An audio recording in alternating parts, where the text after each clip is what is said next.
je m'appelle Thomas Hertog, je suis cosmologue, diplômé de l'université de Cambridge à l'Angleterre. Et aujourd'hui, je suis professeur de physique théorique à la KU Leuven à Louvain en Belgique. J'ai été pendant de nombreuses années le principal collaborateur de Stephen Hawking et je publie chez Odile Jacob l'ouvrage L'origine du temps, la dernière théorie de Stephen Hawking.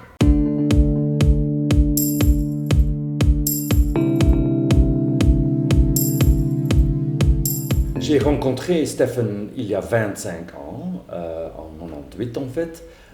J'étais un jeune étudiant et il m'a invité à faire mon doctorat avec lui à Cambridge.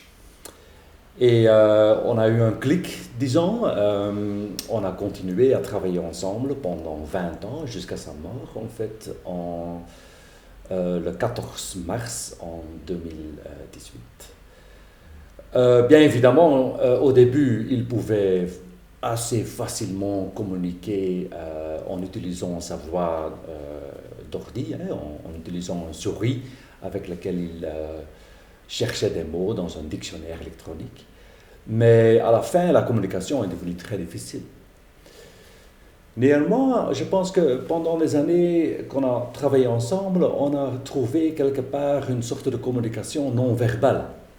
Et donc on a développé une certaine intimité autour de la cosmologie. Et ça nous a permis de continuer à travailler, à faire de la recherche jusqu'à sa mort, en fait. Donc c'était une sorte de voyage de découverte très intéressant, très personnel, très fascinant.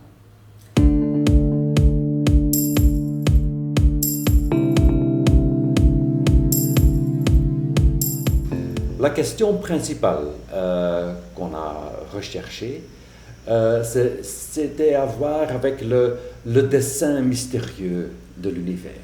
Il faut savoir que les lois de la physique, la composition de l'univers est quelque part parfait pour que la vie peut apparaître dans l'univers. Et c'est un grand mystère depuis des siècles et des siècles. Et bien voilà, c'était la question que Stephen Hawking était fort intéressé à cette époque. Une explication était l'idée qu'il y a plusieurs univers, qu'il y a peut-être beaucoup d'univers, ça s'appelle l'idée d'un multivers. Alors le dessin, dans ce cas, ça serait juste l'hasard, en fait.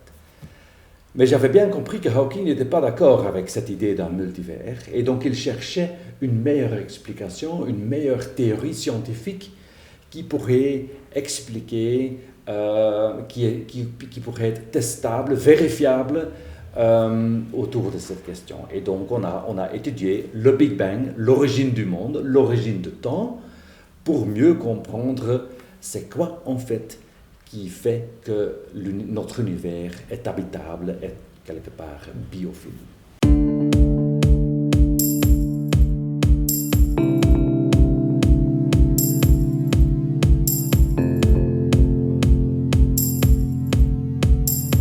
Donc, après 20 ans de travail, on est arrivé à une toute nouvelle théorie, une nouvelle vision du début du monde, de l'origine du temps, qui, je dirais, a un aspect darwinien.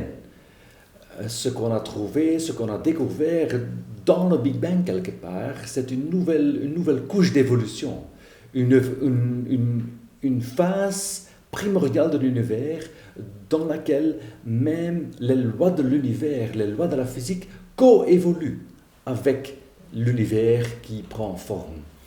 Et donc ça nous a changé, ça change tout au niveau du dessin. Parce que si les lois de la physique ne sont plus des vérités absolues, mais qu'ils font partie de l'évolution de l'univers, on arrive à une sorte de vision de l'univers, de l'intérieur, disons, une vision où l'évolution a le dernier mot et pas une sorte de notion d'une vérité objective transcendantale.